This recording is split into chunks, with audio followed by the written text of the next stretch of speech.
Kinship is the system of meaning and power that cultures create to determine who's related to whom and to define their mutual expectations, rights, and responsibilities. Families and kinship networks provide support and nurture, ensure reproduction of the next generation, protect group assets, and influence social, economic, and political systems. Kinship groups come in a variety of shapes and sizes. We trace our connections through biological ancestors. We create kinship relations through marriage and remarriage. We adopt. We foster. We choose families of people who care about us. In this module, we'll examine kinship, perhaps the most basic form of human social organization. We'll introduce kinship notation used by anthropologists to chart kinship and marriage relations, household composition, and descent groups. But first, let's start with a nifty example from Indian television. This guy wants to marry this girl, but he's not supposed to because she's a widow.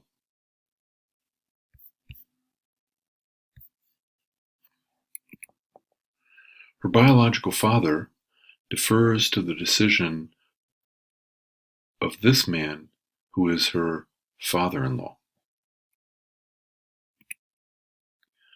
Why is it so complicated?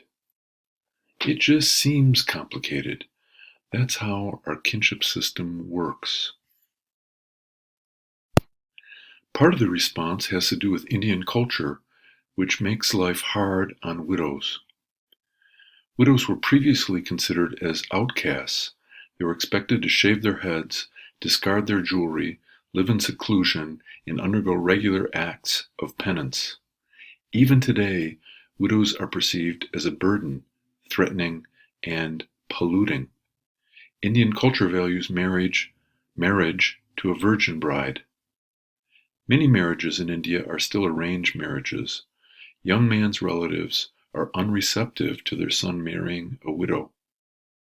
And in some cases, widow inheritance took place by the husband's brother, but even here, widows may have had little choice in the matter.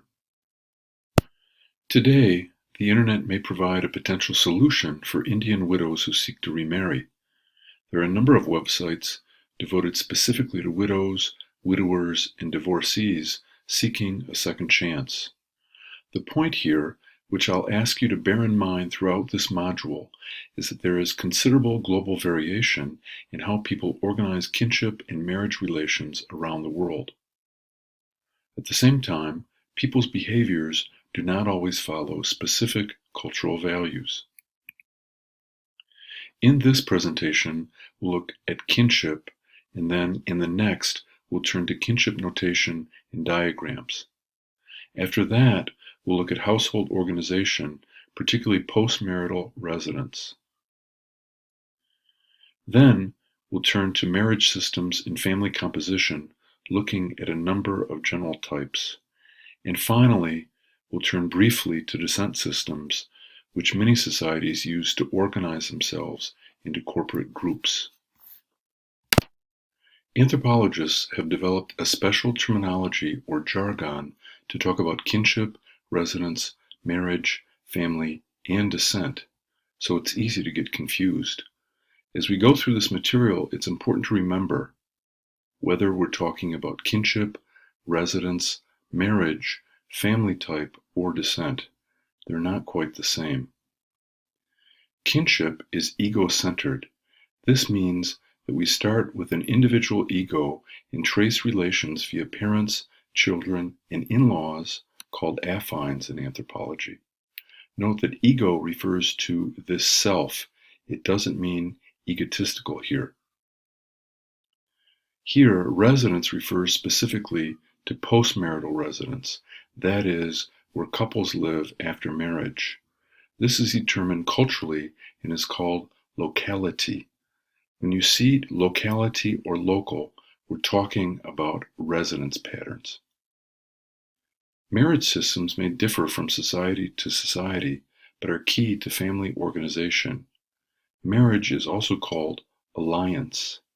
Kinship through marriage is called affinity. Our affinal kin are also called our affines. Descent starts with the founding ancestor or ancestress and counts down, forming a social group, clan, or lineage. When we're talking about descent, you'll see the term lineal, as in patrilineal or matrilineal. Kinship system refers to the predominant form or kin relationships in a culture and the kinds of behavior involved. On the right, you see a generic kinship diagram which anthropologists use to map out kin relations in a wide range of societies. Local or emic terms are then compared to edic or external terms. This helps us to see how people are related through kinship and marriage. Kinship is bilateral, which means that it's reckoned both via the father's or patrilateral side and the mother's or matrilateral side. Cultures differ in their marriage systems, family life, and other kinds of kinship relationships. Who is considered family, family forms, family size, and how individuals relate to one another all vary. Some groupings of relatives are too large to warrant the term family, although kinship is a relationship that ties them together. Kinship involves the recognition of a relationship between persons based on genealogical connection or marriage. It's derived from the universal experiences of mating and birth, but it's always shaped by culture. In other words, it's about family, especially this little tyke. Thus, a key role of kinship in families is about reproducing and raising the next generation. Kinship systems are solutions to a universal problem facing all human societies. These problems include the following vital questions. How do we ensure successful reproduction of our community biologically and culturally? Who will care for them, that is, children? How should they be cared for? For how long? How will reproduction be controlled to deal with problems like sleep, health, nutrition, and nurturing? How will resources be allocated? How will the children learn? Who will teach them? And what will they need to learn? Kinship systems are cultural logics for organizing society to create family systems that ensure the reproduction of society. Anthropologists have been recording these logics for a long time. Early anthropologist Lewis Henry Morgan from New York was a pioneer in comparative kinship studies. Kinship played a crucial role in 20th century social anthropology.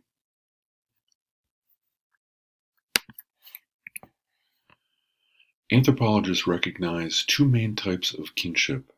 First, consanguineal kinship refers to genealogical kinship, that is, people related by birth. Consanguineal means shared blood and refers to so-called blood relatives.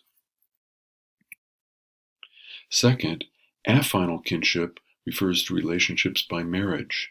This is also referred to as affinity. Your affines, then, are what we call your in-laws. Kinship serves three key functions or uses. It establishes social groups, it establishes rights and responsibilities, and it establishes an ideology of human relationships.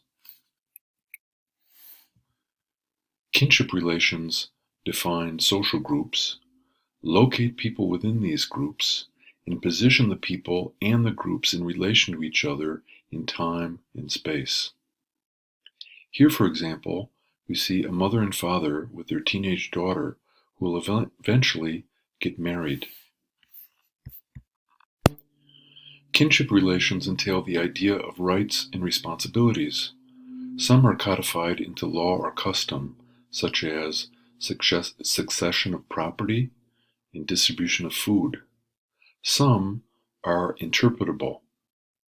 Do I have to take in my bum brother-in-law who can't hold on to a job? What about my 30-year-old son who has lost his job? And what about my pregnant, unwed daughter? Kinship is also an ideology of human relationships. It involves ideas about how people are created, about the meaning of their biological and moral relations. Let's take an example from soap operas, which have become global. Soap operas focus on emotional relationships of characters, but are situated in specific cultural contexts. Frequently, soaps tell stories of love, marriage, and betrayal. They also express dominant kinship ideologies, which are inevitably violated. American kinship ideology revolves around marriage and children. Marriage involves proper ways to practice love, sex, and marriage itself. Children involve blood relations, social and legal parenthood, and love. In case A, Bill and Sue love one another and have sex. Before they can get married, Bill is arrested on a false charge. Sue becomes pregnant and gives birth to their child. Although she loves the baby, she and her son suffer the social disgrace of being an unwed mother and a fatherless child. In case B, Carol and Tom married for money. Tom pursues his wife sexually because she's beautiful, but he doesn't love her. She has sex with him to keep her social position and because of all the expensive gifts he showers on her. Both are too selfish to care for their daughter Emily, who has everything she needs except the love of her parents. In case C, Bob and Phyllis are in love and married, but Bob's recent skiing accident has rendered him incapable of sex. He believes he's no longer a real man, but he doesn't want to leave Phyllis because of his love for their son, Sam. Phyllis loves Bob regardless of the loss of sexual intimacy and is trying to make the marriage work, but is terrified that Bob will find out that Sam is the result of a drunken one-night stand 7 years before. These three soap opera cases are set against the ideal type of American kinship ideology. According to this ideology, a man and a woman fall in love and marry. A child is the product of their sexual union. The child is tied to them by blood, social, and legal recognition, and is loved by them. Of course, practice doesn't always live up to ideology, either on television or in real life.